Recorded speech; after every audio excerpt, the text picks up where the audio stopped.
Kita awali informasi siang hari ini dari aksi penolakan pemakaman pasien COVID-19 yang kembali terjadi. Di Jeneponto, Sulawesi Selatan, keluarga korban meminta petugas makam untuk membuka peti jenazah secara paksa.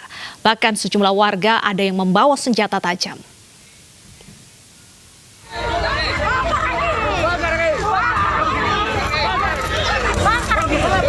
Pemakaman jenazah COVID-19 di Kampung Beru, Kelurahan Majangloe, Kecamatan Tamalatea, Kabupaten Jeneponto, diiringi protes dari keluarga. Bahkan sejumlah keluarga korban ada yang membawa senjata tajam untuk mengusir tim medis yang akan memakamkan jenazah salah satu keluarga mereka yang diduga tidak sesuai dengan syariat Islam. Petugas kepolisian yang berjaga pun tak bisa membendung aksi protes puluhan warga itu. Yang hadir pada saat ini beberapa orang dari Polsek Tamalatea tidak mampu mengendalikan karena kalah jumlah dari keluarga almarhum. Ketika peti dibuka, akhirnya melihat jenazah yang bercampur tanah yang memang syariat Islam itu dimasukkan tanah ke dalam peti, tidak dimandikan, cuma ditayamumkan. Sehingga pihak keluarga mengambil paksa jenazah itu dan membawa kembali ke rumah duka untuk dimandikan. Diduga aksi ini dipicu oleh berita bohong yang beredar di masyarakat jika organ tubuh korban diambil sesaat setelah meninggal di Rumah Sakit Lanto Daeng, Pasewang, Jeneponto. Dari Jeneponto, Sulawesi Selatan, Sulaiman Nai, iNews melaporkan. Sementara itu di Lombok, Nusa Tenggara Barat, ratusan warga mendatangi Rumah Sakit Kota Mataram untuk mengambil salah warga mereka yang meninggal akibat COVID-19. Warga mengambil jenazah dari rumah sakit dan membawanya pulang dengan taksi.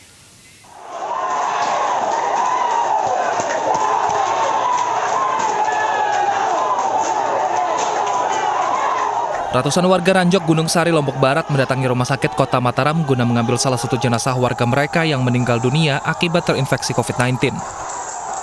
Pihak rumah sakit yang tak mengizinkan warga membawa jenazah COVID-19 disambut arogansi warga dengan mengambil paksa jenazah dan membawanya pulang dengan taksi. Polisi yang bersiaga di depan rumah sakit tak berdaya menghalau ratusan warga. Permintaan warga supaya bisa dibawa pulang, tapi dengan berbagai cara upaya kita mencegah supaya tetap mengikuti prosedur COVID protokol. Yang satu tidak diinginkan oleh warga adalah tidak bisa dimandikan di rumahnya. Nah itu. Camat Gunung Sari sendiri menegaskan jika pihak keluarga pasien meminta supaya diperbolehkan memandikan sendiri jenazah hingga memakamkannya, walaupun harus menggunakan pakaian APD lengkap. Dari Lombok Barat, Nusa Tenggara Barat, Muzakir, iNews melaporkan. Sudah jatuh tertimpa tangga, ya pemirsa, bocah perempuan korban perkosaan yang mencari perlindungan di rumah aman milik pemerintah di Lampung Timur justru diperkosa oknum pimpinannya. Pelaku diduga telah dicabuli korban. Maksud kami, pelaku telah mencabuli korban lebih dari 20 kali dan mengancam akan membunuh korban jika memberitahukan ke orang tuanya.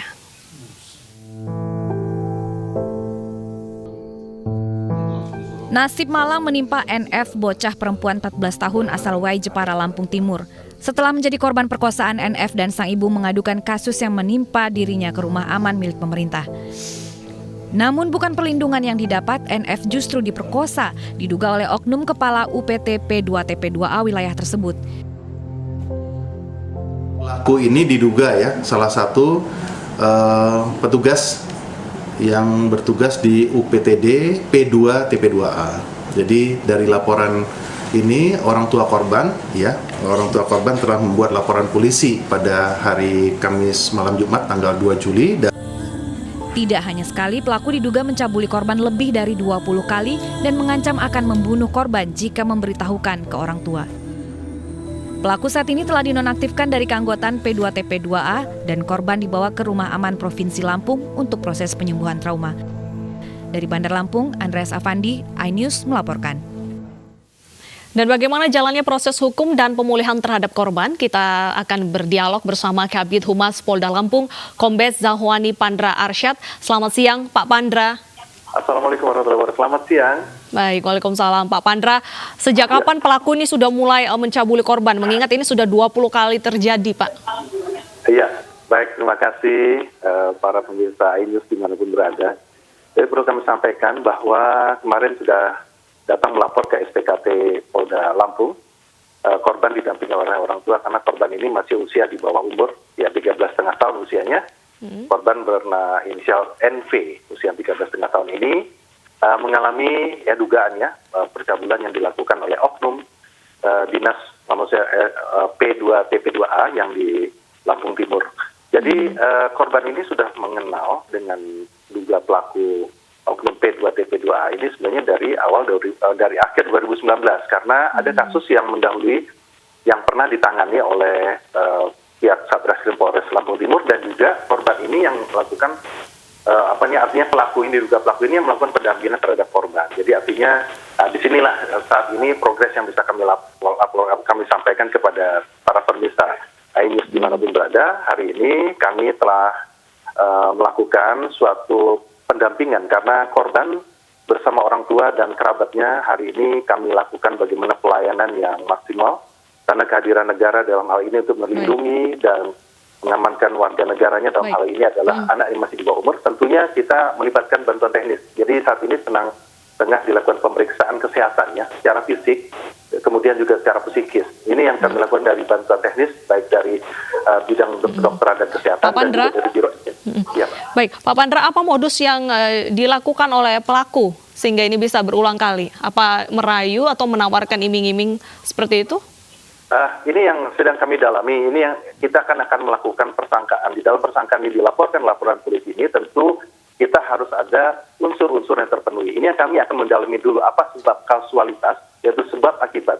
Sehingga ada sebab dan akibat yang mengakibatkan pelaku melakukan suatu tindakan yang melanggar hukum. Ini yang kami sedang melakukan pendalaman. Jadi kami saat ini betul-betul kami dalami dari fakta-fakta yang ada di lapangan, termasuk barang-barang alat bukti dan maupun barang bukti yang ada. Ini yang kami dalami, termasuk dari dampak psikologi maupun dari hal-hal yang menyangkut yang bisa mendukung dari bantuan teknis ini yang kita lakukan.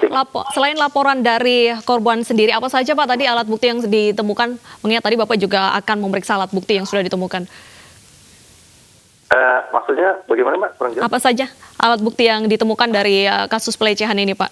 Oh ya baik, jadi karena ini korban bersama orang tuanya ya, kemarin setelah melapor hari Sabtu dini hari, itu sebenarnya tanggal 3 menjelang tanggal 4, kita lakukan visum. Jadi sekarang ini kami sedang menunggu visum, artinya dari visum dari rumah sakit kita sedang menunggu, termasuk nanti pakaian korban dan beberapa alat-alat bukti yang lain untuk menjadikan terangnya suatu masalah, sehingga nanti apabila dipersangkakan, karena pasal ini di dalam Undang-Undang nomor 23 tahun 2014 ini tentang perlindungan anak ini hukumannya cukup tinggi, maksimal itu adalah 15 tahun dan ancaman tuntutan materinya juga hampir 5 miliar. Ini yang betul-betul kita harus betul-betul jangan sampai tidak tercukupi unsur-unsur ini sehingga kita akan lemah di dalam proses persidangan atau pertanggungjawaban secara hukum ke depan.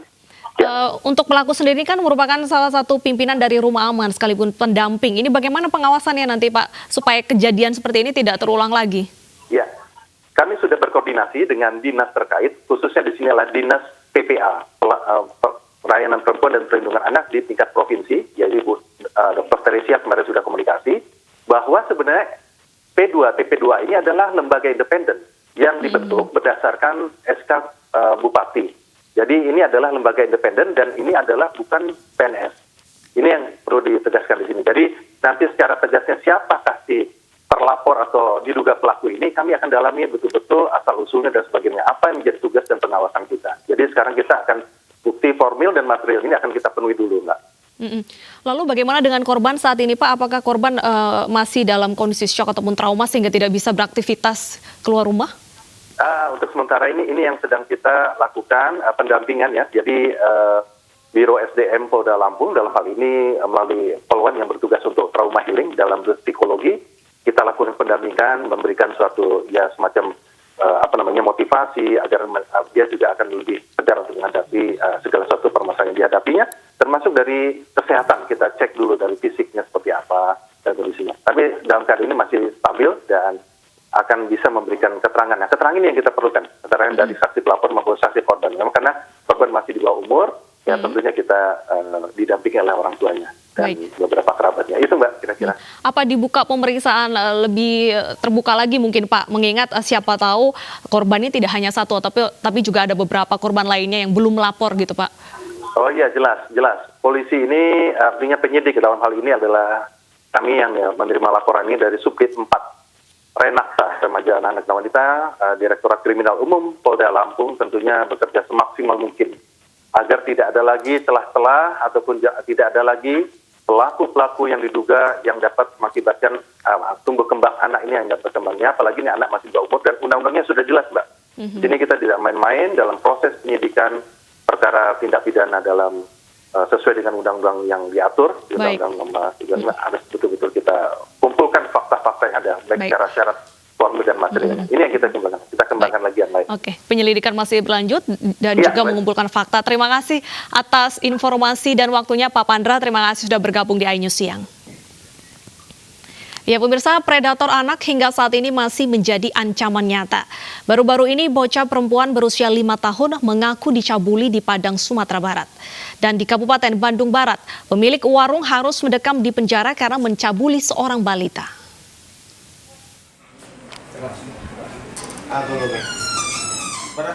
Seorang pria usia 47 tahun di Padang, Sumatera Barat ditetapkan tersangka kasus pencabulan anak.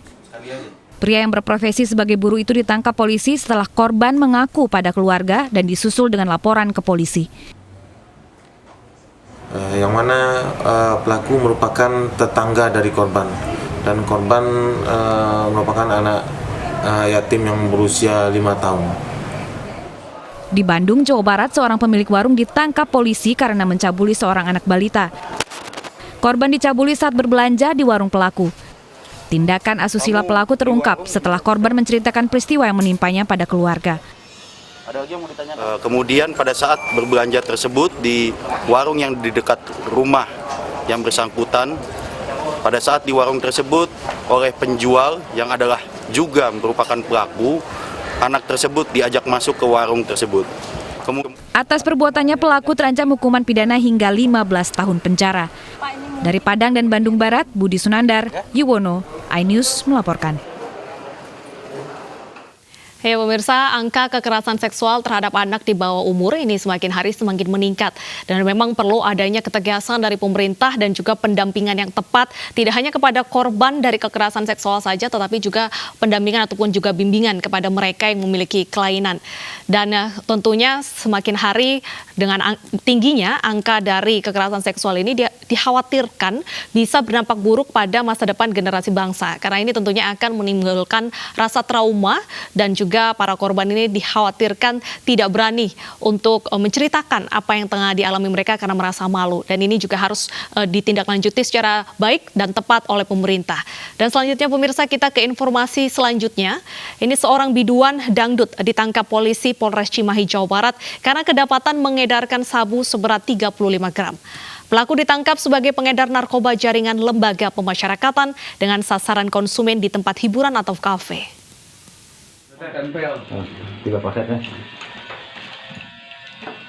Polisi Sat Narkoba Polres Cimahi menangkap VN, seorang biduan di kawasan Parongpong, Bandung Barat. Dari tangan pelaku, petugas menyita sejumlah barang bukti berupa narkoba jenis sabu seberat 35 gram.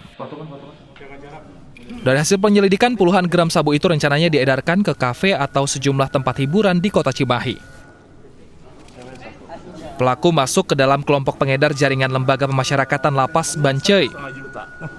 Teknisnya perempuan ini langsung menjual langsung, barang buktinya didapatkan dari dalam lapas. Jadi jaringan yang biasa memang sudah lama kita pantau dan rencana akan dikembangkan sampai dengan jaringan yang ke dalam lapasnya. Artinya perempuan ini langsung mendatangi lapas gitu untuk mengambil barang? Ada hubungan dengan orang di lapas. Polsek Kota Cimahi saat ini masih menyelidiki seorang bandar di dalam lapas yang memasok sabu ke VN. Dari Cimahi, Jawa Barat, Yuwono, iNews melaporkan. 17 orang ditetapkan sebagai tersangka kasus unjuk rasa anarkis terkait bantuan langsung tunai di Desa Mompang Julu, Mandailing, Natal. 2 di antara tersangka tersebut masih di bawah umur.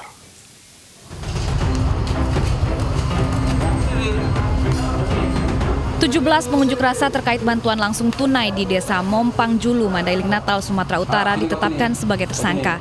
Dari hasil pemeriksaan, 2 tersangka masih di bawah umur. Polisi terus mendalami keterlibatan tersangka dalam aksi demo anarkis yang berujung pada pembakaran mobil Wakapolres Mandailing, Natal tersebut. Untuk alasan keamanan, pemeriksaan 17 tersangka diambil alih oleh Polda Sumatera Utara. Nanti kami jelaskan berikutnya rekan-rekan sedetailnya. Intinya untuk tersangka anak ini tentunya nanti ada perlakuan khusus terhadap mereka. Nanti bisa saja pihak keluarga silakan mungkin apabila menjamin bisa mengajukan penangguhan penahanan khusus untuk yang anak. Unjuk rasa berujung anarkis berlangsung di Jalan Lintas Sumatera, Desa Mompang Julu pada Senin pekan lalu. Warga memblokade jalan hingga berlanjut pada aksi pembakaran mobil Wakapolres Mandailing Natal. Massa menuntut Kepala Desa Mompang Julu Henry Hasibuan turun dari jabatannya karena diduga menyelewengkan dana bantuan langsung tunai. Dari Mandailing Natal, Sumatera Utara, Ahmad Hussein Lubis, iNews melaporkan. Pemirsa, Menteri Kesehatan mengaku belum tahu kalung anti corona. Informasinya usai jeda, tetaplah bersama kami.